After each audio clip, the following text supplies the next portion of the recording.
2022 से मौजूदा हुकूमत ने आईएमएफ की निगरानी में बचत के नाम पर आम पाकिस्तानियों पर महंगाई का पहाड़ तोड़ दिया है।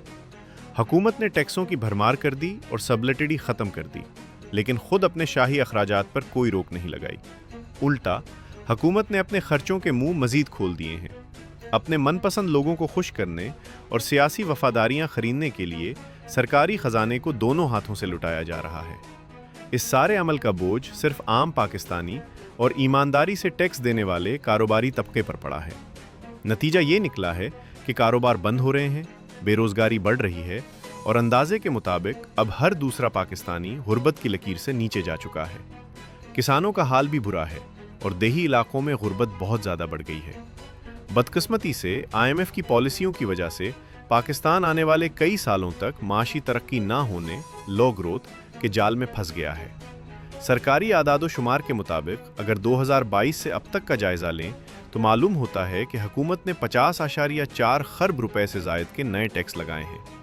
ये रकम इससे पिछले 17 सालों में जमा होने वाले कुल टैक्स के बराबर है। लेकिन पुरानी नाकामियों की तरह इस बार भी टैक्स नेट बढ़ाने के बजाय उन्हीं लोगों पर मजीद बोझ डाला गया जो पहले ही टैक्स दे रहे हैं। दूसरी तरफ जहां हुकूमत आवाम पर टैक्स लगा रही है, वहीं अपने अखराजात कम करने को तैयार ही नहीं। 2023 से 2026 के दरमियान वफाकी और सूबाई हुकूमतों के कुल अखराजात में 60% इजाफा हुआ है। पैसा कहाँ जा रहा है? हुकूमती अखराजात में ये इजाफा ज़्यादातर सियासी फ्यूवर्स और मराआत की शक्ल में हुआ है। ब्यूरोक्रेसी, फ़ौज, जजों और मेंबरान पार्लियामेंट की तनख्वाहों, अलाउंसेस और पेंशन में भारी इजाफा किया गया। अरकान असेंबली, एमपीए और एमएन को तरक्याती फ़ंड के नाम पर अरबों रुपए दिए गए। तरक्याती बजट, जो असल में सियासी लोगों को नवाजने का दूसरा नाम है, 2022 में 1.9 खरब था, जो अब बढ़कर 3.1 खरब रुपए हो गया है। आवाम महंगाई से पिस रहे हैं, जबकि हुक्मरान अशराफिया के मज़े लगे हुए हैं। नई गाड़ियों की खरीदारियां, बड़ी बड़ी टीमों के साथ मुफ्त के गैर मुल्की दौरे और दफातर की आराइश पर बेतहाशा खर्चा हो रहा है। सिर्फ सरकारी मुलाजमीन, सिविल और मिलिट्री की तनख्वाहों और पेंशन का गुज़िश्ता 4 सालों में 3.7 खरब से बढ़कर 5.9 खरब हो गया है।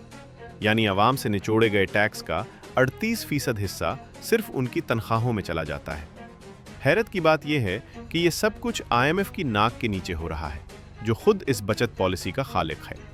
या तो आईएमएफ इस निज़ाम को सपोर्ट कर रहा है, या फिर वो जानबूझकर आंखें बंद किए बैठा है और आम शहरियों के हुकूक से लापरवाही बरत रहा है। सवाल ये है कि क्या हुकूमत के पास कोई दूसरा रास्ता था? क्या इससे बेहतर कोई हल था? जवाब है जी बिल्कुल। अगर टैक्स का निज़ाम मुनसिफाना होता और हुकूमत अपने गैर ज़रूरी शाहाना अखराजात कम करती तो आम आदमी पर इतना बोझ न पड़ता। लेकिन आईएमएफ ने रिक्रूटमेंट की फजूल खर्चियों को नज़रअंदाज किया और सारा बोझ तनख्वाहदार तबके और ईमानदार कंपनियों पर डाल दिया। आईएमएफ का ये पुराना फॉर्मूला कि सिर्फ टैक्स बढ़ाकर कर्जा उतारा जाए, पाकिस्तान को एक ऐसी दलदल में धकेल देगा जहां से निकलना मुश्किल होगा।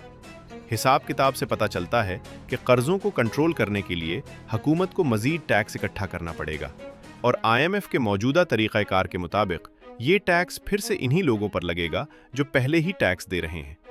यही गलती यूनान मुल्क में 2009 के बहरान में की गई थी। आईएमएफ ने तजवीज़ दी थी कि यूनान का कर्जा माफ़ किया जाए, लेकिन जर्मनी मुल्क ने नहीं माना और वहाँ यही सख्त तरीन बचत की पॉलिसी नाफिज कराई। नतीजा ये निकला कि यूनान की मिडिल क्लास ख़त्म हो गई और लोग शदीद गरीब हो गए। यूनान की फ़ीकस आमदनी 27% गिर गई और इसे बहाल होने में 16 साल लग गए। पाकिस्तान के मामले में भी आईएमएफ कर्जों की तंजीम नौ या मुआफ़ी की बात नहीं कर रहा। अगर मौजूदा हिकमत अमली पर नज़रसानी न की गई और ये झूठी बचत का ड्रामा ख़त्म न किया गया तो हमारी मईशत तवील अरसे तक तबाह रहेगी और आम पाकिस्तानी बिला वजह तकलीफ उठाता रहेगा।